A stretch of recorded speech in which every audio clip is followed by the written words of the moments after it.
श्री राम कृष्ण वचनामृत के अगले भाग को प्रारंभ करते हैं। श्री राम कृष्ण भक्तों से कहते हैं, वेदांत के विचार से संसार मायामय है, स्वप्न की तरह सब मिथ्या है। जो परमात्मा हैं वे साक्षी रूप हैं। जागृत, स्वप्न और सुषुप्ति तीनों अवस्थाओं के साक्षी स्वरूप। ये सब तुम्हारे ही भाव की बातें हैं। स्वप्न जितना सत्य है, जागृति भी उतनी ही सत्य है। तुम्हारे भाव की एक कहानी कहता हूं, सुनो। किसी देश में एक किसान रहता था। वह बड़ा ज्ञानी था, किसानी करता था। स्त्री थी, एक लड़का बहुत दिनों के बाद हुआ था। नाम उसका हारू था।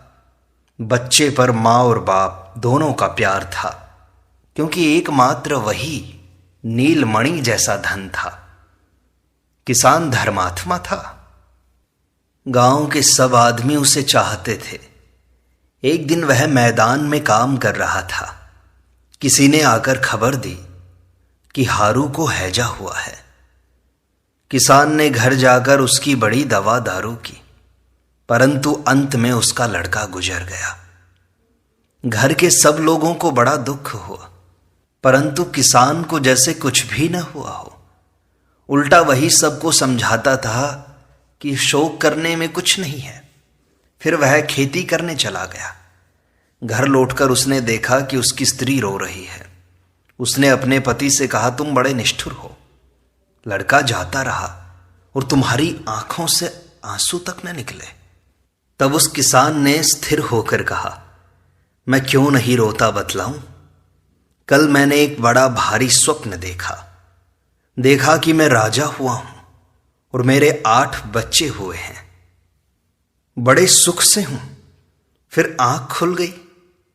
अब मुझे बड़ी चिंता है, अपने उन 8 लड़कों के लिए रोऊं या तुम्हारे इस एक लड़के हारू के लिए रोऊं। किसान ज्ञानी था। वह देख रहा था स्वप्न की अवस्था जिस तरह मिथ्या थी, उसी तरह जागृति की अवस्था भी मिथ्या है। एक नित्य वस्तु केवल आत्मा ही है। मैं सब कुछ लेता हूं, तुरीय और जागृत, स्वप्न, सुषुप्ति, सब कुछ। मैं पिछली तीनों अवस्थाओं को मानता हूं। ब्रह्म और माया, जीव जगत सब लेता हूं। यदि मैं कुछ कम लूं तो मुझे पूरा वजन न मिले। भक्त कहता है, महाराज वजन में क्यों घटता है।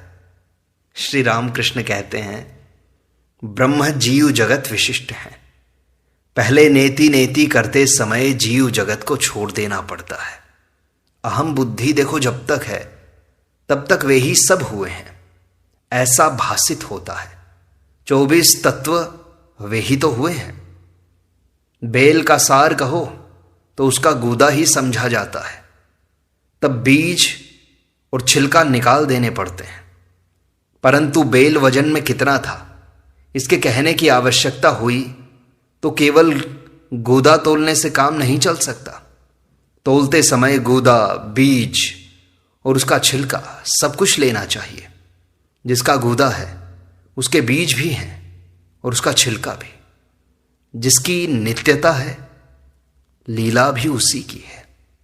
इसलिए मैं नित्यता और लीला सब मानता हूं। संसार को माया कहकर मैं उसका अस्तित्व लोप नहीं करता। यदि मैं वैसा करूं तो वजन पूरा न मिले। महिमाचरण कहते हैं, यह बहुत अच्छा सामंजस्य है महाराज। नित्यता से ही लीला है और लीला से ही नित्यता है। श्री रामकृष्ण कहते हैं, ज्ञानी सब कुछ स्वप्नवत देखते हैं। भक्तगण सभी अवस्थाएं मानते हैं। ज्ञानी दूध तो देते हैं, पर बूंद बूंद करके। कोई कोई गऊ ऐसी होती है कि घास चुन चुन कर चरती है, इसलिए दूध भी थोड़ा थोड़ा करके देती है। जो गौएं इतना चुनती नहीं और सब कुछ जो आगे आया खा लेती हैं, वे दूध भी खूब देती हैं। उत्तम भक्त नित्य और लीला दोनों ही को मानता है। इसीलिए नित्य से मन के उतर आने पर भी वह उन्हें संभोग के लिए पाता है। उत्तम भक्त अच्छे से दूध देता है। महिमाचरण कहते हैं, परंतु दूध में कुछ बू आती है महाराज। श्री राम कृष्ण हंसते हुए कहते हैं, हां आती है, परंतु कुछ उबाल लेना पड़ता है। ज्ञानाग्नि पर दूध कुछ गर्म कर लिया जाए तो फिर बू नहीं रह जाती। महिमाचरण से कहते हैं कि ओंकार की व्याख्या तुम लोग केवल यही करते हो, अकार उकार मकार। महिमाचरण कहते हैं अकार उकार और मकार का अर्थ है सृष्टि स्थिति और प्रलय। श्री राम कृष्ण कहते हैं, मैं उपमा देता हूं घंटे की टंकार से। ट अ म, लीला से नित्य में लीन होना, स्थूल सूक्ष्म और कारण से महाकारण में लीन होना, जागृत स्वप्न और सुषुप्ति से तुरीय में लीन होना। घंटे का बजना मानो महासमुद्र में एक वजनदार चीज का गिरना है, फिर तरंगों का उठना शुरू होता है। नित्य से लीला का आरंभ होता है। महाकारण से स्थूल सूक्ष्म कारण शरीर का उद्भव होता है। तुरीय से जागृत स्वप्न और सुषुप्ति, ये सब अवस्थाएं आती हैं। फिर महासमुद्र की तरंग महासमुद्र में ही लीन हो जाती है। नित्य से लीला है और लीला से नित्य, इसीलिए मैं टंकार की उपमा दिया करता हूं। मैंने यह सब यथार्थ रूप से देखा है, मुझे उसने दिखाया है। चित समुद्र है, उसका और छोर नहीं है, उसी से ये सब लीलाएं उठी हैं और फिर उसी में लीन हो गई हैं। चिदाकाश में करोड़ों ब्रह्मांड की उत्पत्ति होकर वे फिर उसी में लीन हो गए हैं। तुम्हारी पुस्तक में क्या लिखा है ये सब तो मैं नहीं जानता। महिमाचरण कहते हैं, जिन्होंने देखा है उन्होंने शास्त्र लिखा ही नहीं, वे तो अपने ही भाव में मस्त रहते थे। शास्त्र कब लिखते भला? लिखने बैठिए तो कुछ हिसाबी बुद्धि की जरूरत होती ही है, उनसे सुनकर दूसरों ने लिखा है। श्री राम कृष्ण कहते हैं, संसारी पूछते हैं कामिनी और कांचन की आसक्ति क्यों नहीं जाती? अरे भाई, उन्हें प्राप्त तो करो, आसक्ति चली जाएगी। अगर एक बार ब्रह्मानंद मिल जाता है तो इंद्रिय सुखों या अर्थ या सम्मान आदि की ओर फिर मन नहीं जाता। कीड़ा अगर एक बार उजाला देख लेता है तो फिर अंधेरे में नहीं जाता। रावण से किसी ने कहा था, तुम सीता के लिए माया से अनेक रूप तो धरते हो, एक बार राम रूप धारण करके सीता के पास क्यों नहीं जाते? रावण ने कहा, तुच्छम ब्रह्म पदम परवधू संगः कुतः। जब श्री राम की चिंता करता हूं तब ब्रह्म पद भी तुच्छ जान पड़ता है, पराय स्त्री की तो बात ही क्या है। अतएव राम का रूप धारण करके मैं क्या करूंगा? इसी के लिए साधन भजन है।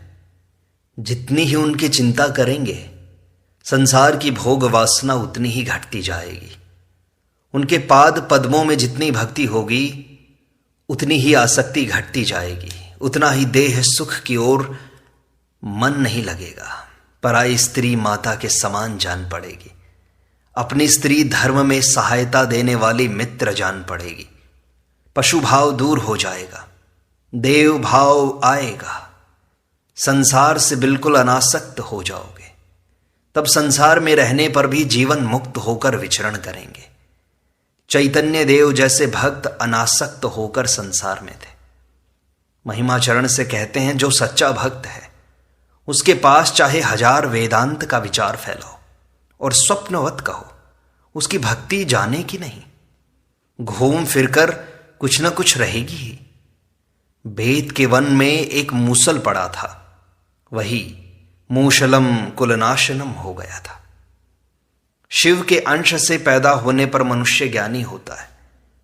ब्रह्म सत्य है और संसार मिथ्या, इसी भाव की ओर मन झुका रहता है।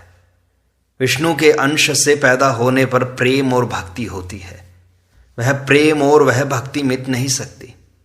ज्ञान और विचार के बाद यह प्रेम और भक्ति अगर घट जाए तो एक दूसरे समय बड़े जोरों से बढ़ जाती है। एक भक्त कहते हैं, महाराज, गया में मैंने एक साधु देखा था। वे स्वयं कुछ प्रयत्न नहीं करते थे। एक दिन इच्छा हुई भक्तों को खिलाऊं। देखा न जाने कहां से मैदा और घी आ गया था उनके पास, फल भी आ गए थे उनके पास। श्री रामकृष्ण कहते हैं, देखो साधु 3 दर्जे के हैं, उत्तम, मध्यम और अधम। जो उत्तम है वे भोजन की खोज में नहीं फिरते।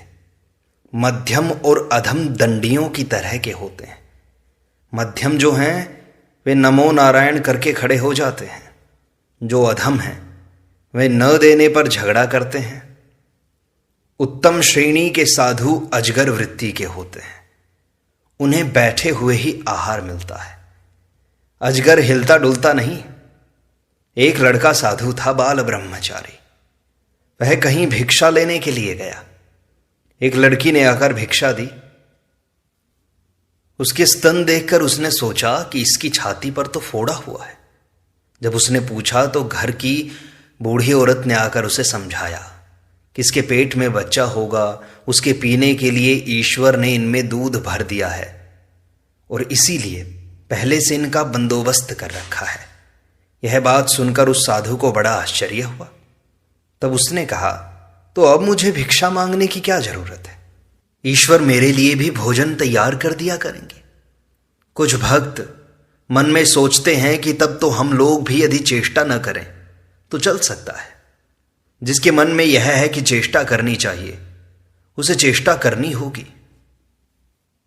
भक्त कहते हैं कि भक्तमाल में एक बड़ी अच्छी कहानी है महाराज।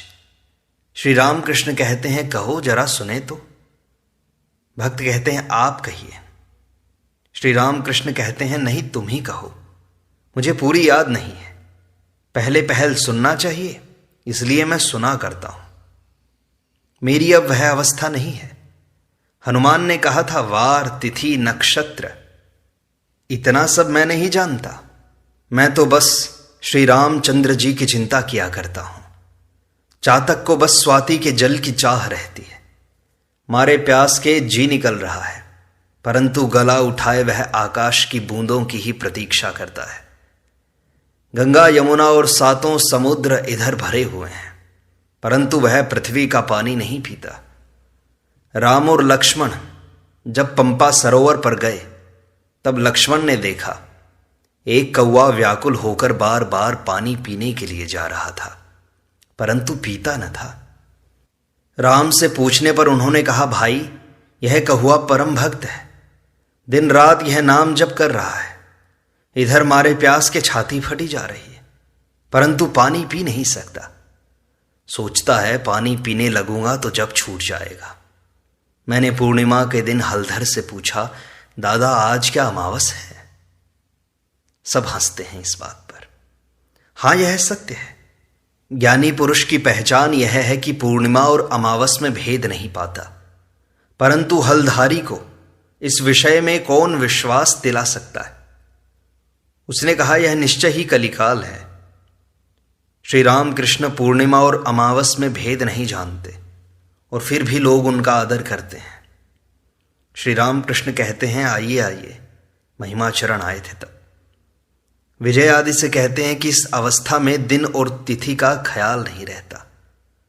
उस दिन वेणीपाल के बगीचे में उत्सव था, मैं दिन भूल गया। अमुक दिन संक्रांति है, अच्छी तरह ईश्वर का नाम लूंगा, यह अब याद नहीं रहता। कुछ देर विचार करने के बाद, परंतु अब कोई आने को होता है तो उसकी याद रहती है। ईश्वर पर 16 आने मन जाने पर यह अवस्था होती है। राम ने पूछा, हनुमान तुम सीता की खबर तो ले आए, तो उन्हें कैसे देखा? कहो, मेरी सुनने की इच्छा है।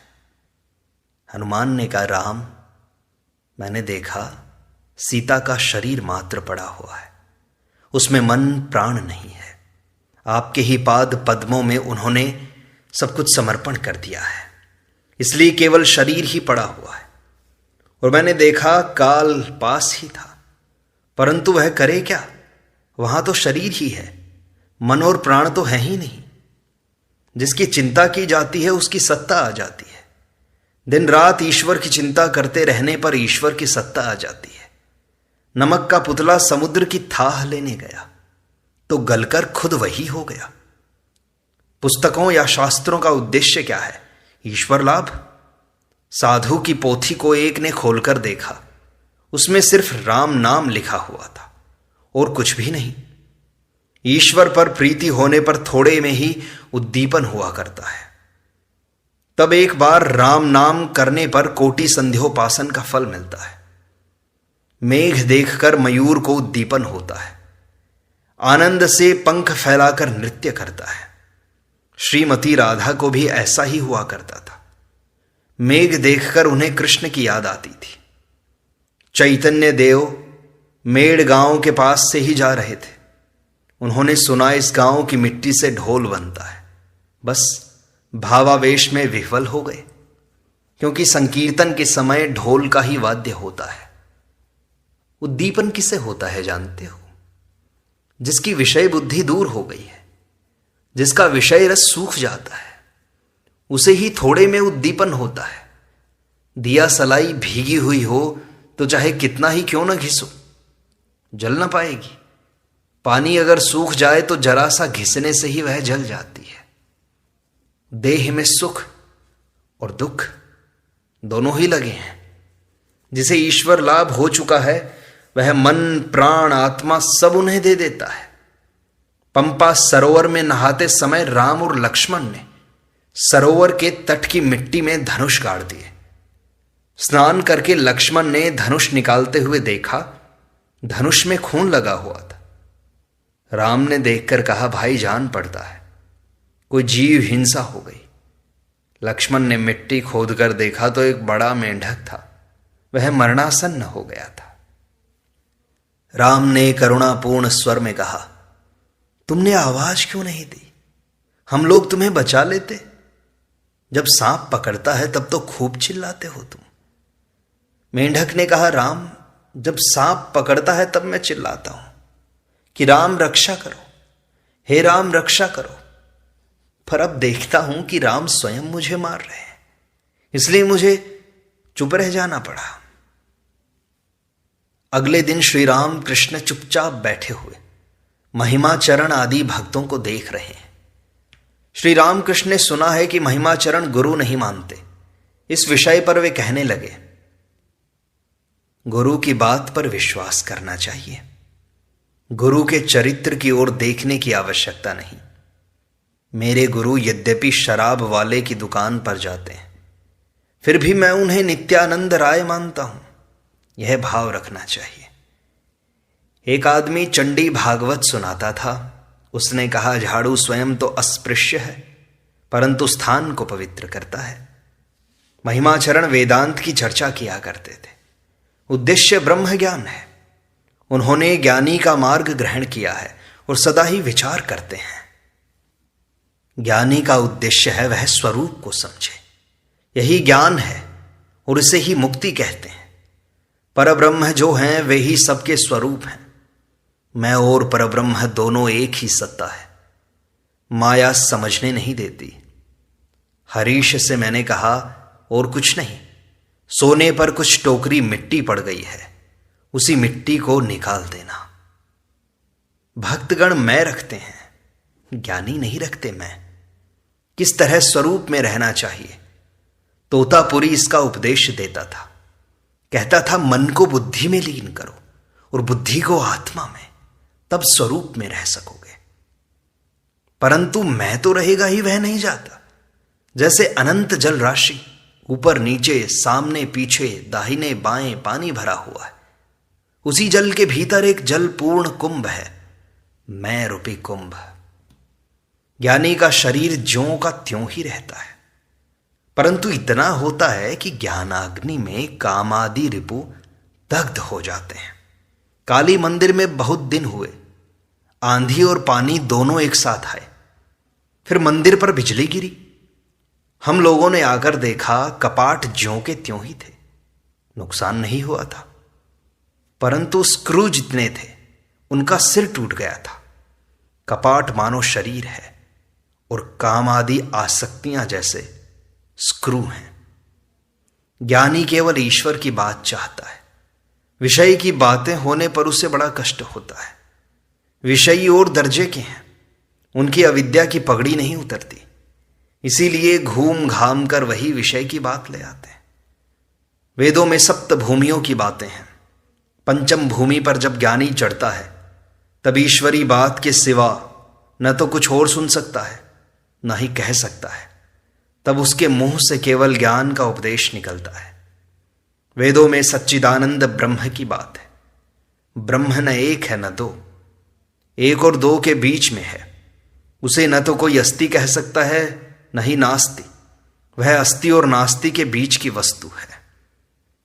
राग भक्ति के आने पर अर्थात ईश्वर पर प्यार होने पर मनुष्य उन्हें पाता है। वैधि भक्ति जिस तरह होती है उसी तरह चली भी जाती है। इतना जप करना है, इतना ध्यान करना है, इतना याग यज्ञ और होम करना है, इन उपचारों से पूजा करनी है, पूजा के समय इन मंत्रों का पाठ करना है। ये सब वैधि भक्ति के लक्षण हैं। यह होती है जैसे, जाती भी वैसे ही। कितने आदमी कहते हैं, अरे भाई कितना हविष्यान्न किया, कितनी बार घर में पूजा की, परंतु हुआ क्या? राग भक्ति का कभी पतन नहीं होता। राग भक्ति उन्हें होती है जिसका बहुत सा काम पूर्व जन्म से किया हुआ है, अथवा जो लोग नित्य सिद्ध हैं। जैसे किसी गिरी हुई इमारत का ढेर साफ करते हुए लोगों को एक नलदार फव्वारा मिल गया, उसके ऊपर मिट्टी और सुर्खी पड़ी हुई थी। जो ही सब कूड़ा हटा दिया गया कि जोरों से पानी निकलने लगा। विश्वास से क्या नहीं होता? जो सच्चे मार्ग पर है वह सब पर विश्वास करता है। साकार, निराकार, राम, कृष्ण, भगवती, सब पर वह प्रार्थना से ईश्वर के साथ जुड़ा रहता है। तुम भी जुड़ो और उसे पालो। इस प्रकार श्री राम कृष्ण वचनामृत का यह भाग संपूर्णता को प्राप्त होता है। शेष अगले अंक में।